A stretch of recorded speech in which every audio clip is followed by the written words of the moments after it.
Hi everyone, welcome back to Hope and Coffee. I'm Hope, and yes, I'd say my secondary best friend is Coffee.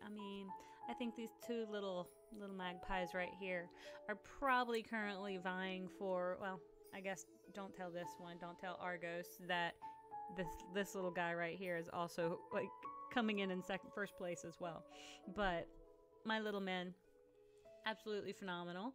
Also, gave myself a little bit of a haircut. It was not like what I would call a trauma haircut or a COVID haircut. I just really wanted a haircut the other day. Saw some really cute pictures of bobs with the cute waves and stuff, and usually I do curl it, but this morning I just really kind of let it be. I brushed it and it lays pretty nicely, even though it's kind of got a little poof going on up here at the top. But I'm really liking it. And again, looks super cute when it's curled, and I cut it myself. I know it was probably about down to my, probably right about here. So I think I cut about 2.5 inches off.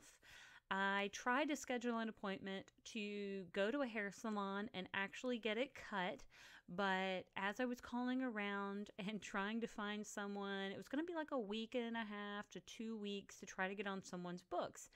And unlike waiting for a tattoo, I just simply can't wait for a haircut usually. I am like, if I want it, I want it. And so I had taken a shower and I just went to snipping, and like, I guess I'd watched a couple Brad Mondo videos and Hair Buddha videos, and I tried to do really well. I tried not to over direct my hair too much. It actually is it is even. I think this is just not curled under as much as this side is curled under, but really it is actually pretty even. And even though I do keep it kind of like parted on the side, if I part it down the middle, it is actually fairly even, which I was quite surprised by, because I know when it comes to these shorter bobs, shorter kind of stacked bobs, that can be a little bit of a a trial and error process, and sometimes people get a little bit shorter than they really mean to. But anyway, I apprenticed with hair color a long time ago. I had never really apprenticed with cutting. I only ever trusted myself to maybe cut, like with clippers, my ex-husband's hair, and barely give myself like dusting sort of trims to get dead ends off. But this was actually an official cut. Like, I actually cut off about 2 to 2.5 inches just to give myself this bob. So I feel super proud of myself. But anyway, all right, we're moving on from that. And I wanted to talk about an article that I actually ran across, that I just loved this article. And it was about teens adopting anti-aging skin routines. And I know that sounds, I don't know. I don't know what that may sound like to you. I don't know if that sounds egotistical. I don't know if that sounds like that teens don't need to be doing it so early in life. I don't know what that sounds like for you. But for me, for someone who didn't really understand skincare, who didn't really know what to do, because I grew up in the 90s and pretty much all we had was the Neutrogena or Noxzema or benzoyl peroxide and a super harsh astringents and things of that nature. And I struggled with acne for a very long period of time, to the point that I was super embarrassed with my skin. I didn't know what to do with it. To get older, I still will get a couple of breakouts. My skin is incredibly sensitive when it comes to products. So I still have a trial and error sort of mindset of trying products. But I love that teens are adopting these anti-aging skin routines. I love it. I had learned a little while back, a couple years ago in fact, that in the US, we treat skincare like a chore. And in other countries like Korea and China and things of that nature, they treat skincare like a luxury, like it's self-care, like it's self-love. And they do it as a way to love themselves, to take care of themselves, and I love that. So I am hoping that these teens adopting these anti-aging skin routines are following the path of the self-love and self-care, rather than seeing skincare as a chore. And so that is something that I was really actually excited to talk about this article about. Now, when I was reading it, it was just that more kids and more teens are, of course, tuning into TikTok, tuning into Instagram, seeing these products, and are more interested in what the sun does damage wise to the skin, what pollutants do to the skin, sleeping with satin pillowcases versus regular pillowcases, just being aware of the things we're putting on our skin. Now, I'm 41 years old, and I feel like I've done pretty decently for someone who probably didn't really get into skincare until my early 30s.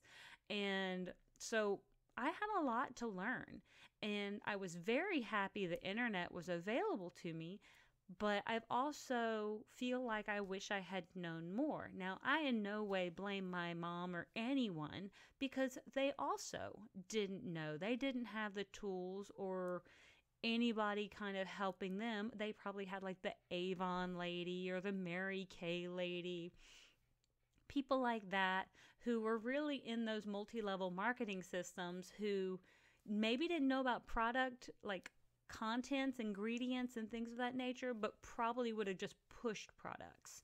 I don't know if my mom had ever fully gone to a dermatologist in order, like prior to maybe a decade ago, and not even really for skin care and anti-aging, but more or less for other sorts of issues. So it was not something that I was exposed to until the internet became, I guess, a bit more flooded with people who were teaching us these sorts of things more or less for free. And I love that the younger generation are picking up on that and taking these hints and tips and tricks and taking them to heart to care for themselves earlier on. And that way, maybe they can maintain themselves as they progress and move forward. I've already seen videos and articles about how people in their 50s and 60s now don't look like people in their 50s and 60s. Like, okay, I guess like the cast of Friends is currently the same age as the people of the cast of Golden Girls, when Golden Girls showed. But currently, right now, Jennifer Aniston is the same age as some of the women who were in Golden Girls.